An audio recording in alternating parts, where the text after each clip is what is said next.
त्यसै गरी नमस्कार गर्न चाहे मेरो युट्युब साथीहरूलाई र त्यसै गरी हाम्रो अङ्कलजी हुनुहुन्छ म उहाँको छोरा र त्यसै गरी हाम्रो राम सुनारजी हुनुहुन्छ।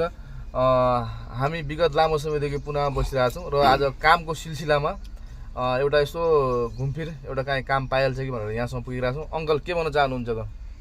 यसको लागि काम चाहिँ यस्तो हुन्छ, नेपालमा हामी चाहिँ धेरै समयमा हामी काम चाहिँ गर्नको लागि पर्खेको हो, नेपालमा गरै पनि आएको हो हामीले होइन। तर नेपालमा यस्तो छ कि कुनै पनि हामीले कुनै पनि प्रुफ बनाउँदा जाँदाखेरि रेस्पेक्ट, त्यसमा पढाइ लेखाइ धेरै माग्ने अनि यस्ता कुराले गर्दा हामी देश परदेशमा आएर हामी नक्कली लाइसेन्स बनाएर पनि हामीले गाडी चलाउने बाध्यताले भएको कारणले गर्दा नेपाल सरकारले आजसम्म हामी यस्तो युवा केटाहरूलाई नपढेको भनेर हामीलाई चाहिँ अहिले खाडीतिर नेपालको कुरा सुन्नु, नेपालको गतिविधि त हामीलाई चाहिए पनि छैन होइन। हामी एउटा यस्तो युवा केटाहरू भएर अर्काको देशमा आएर होइन मेहनत गर्नु परेको छ।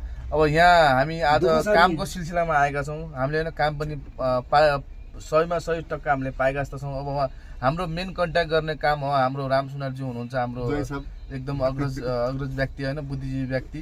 उहाँले हाम्रो लागि एउटा एकदम राम्रो भूमिका निभाएर होइन काम खोजिदिनु भएको छ। आज हामी मेन पहिलो दिन आज काममा आएका छौँ। राजा के भन्न चाहनुहुन्छ? हामीमाथि तपाईँले कस्तो अपेक्षा गर्नुभएको छ त? काम चाहिँ अब काम फिक्स हुन्छ हजुरको।